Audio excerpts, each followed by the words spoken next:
Welcome to The Explainer. Today, we're diving into a question so many people are asking right now. How in the world are you supposed to afford these new game-changing weight loss medications? Let's get into it. So there's no doubt that drugs like Wegovy and Zepbound have been a huge breakthrough. I mean, they offer a powerful, effective medical path for weight loss. But, and this is a big gut, for so many people, that breakthrough comes with a massive hurdle: the price tag. And to really see what we're talking about, just look at this.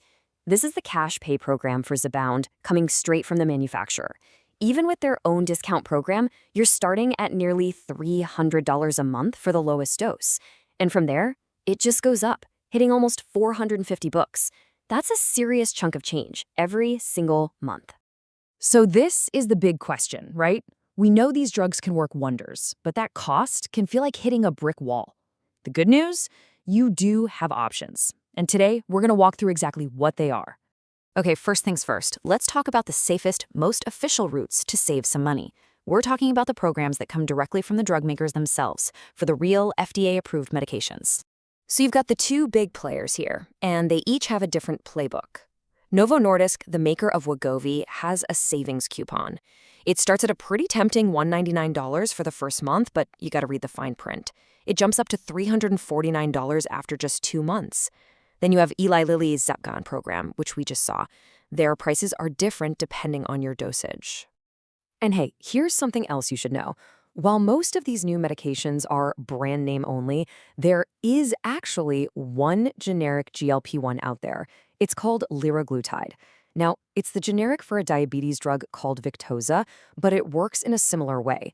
It could be a cheaper alternative, and it's for sure something to bring up with your doctor.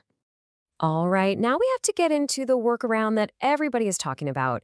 It's the most common way people are trying to save money, and it is by far the most controversial. We're talking about compounded drugs. So what even is a compounded drug? Well, here's how it works.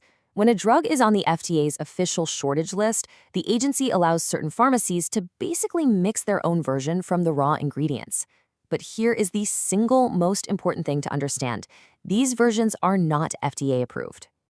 And that gets right to the heart of why so many doctors are worried. Listen to Dr. Harith Rajagopalan here. He says the quality control just isn't at the same level. How do you really know what you're getting? What's the purity? What's the quality? You just don't. And look, this isn't just one doctor being cautious. The risk is so real that the FDA itself has put out an official public statement warning people about the potential dangers of using these compounded GLP-1s. When the FDA sounds the alarm like that, you really have to listen. So what does this all mean for you? The bottom line is, if you're even thinking about going down this road, you need to be incredibly careful. Dr. Beverly Chang puts it perfectly. You must have a serious risk versus benefit talk with your doctor. And if you still decide to go for it, you absolutely have to find a trusted, properly accredited pharmacy. Okay, so beyond the manufacturer programs and that whole compounding controversy, there are a few other more practical things you can look into with your doctor to try and bring down the cost of the FDA-approved drugs. Think of this as a kind of checklist for your next appointment.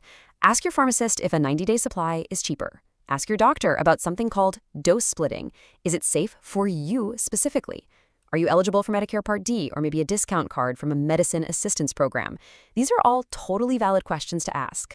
And this brings us to the single most important point of this entire conversation, because no matter which of these paths you're thinking about, there is one constant, one non-negotiable rule that is absolutely critical for your health and your safety. I want you to really hear this warning from Dr. Allison Rhodes. Taking a medication that was prescribed for someone else puts you at risk for side effects and interactions that could be, and this is her word, life-threatening. So let's make this crystal clear. If you take one thing away from this explainer, let it be this. Never, ever use a weight loss drug that was not prescribed specifically for you. The risks are just too great. It is not worth it. And you know, this isn't a one-and-done kind of decision. As Dr. Sharon Gies says, this is a journey. Having an ongoing relationship with your doctor is what's really going to help you. They can help manage side effects, adjust your dosage, make sure this whole process is safe and effective for you over the long haul. So there you have it. You know the options now, the official routes, the risky workarounds, and the practical tips. But the real question, the the one that truly matters, is this. Are you ready to have the right conversations with your doctor to navigate all of this safely? Because your health absolutely depends on it.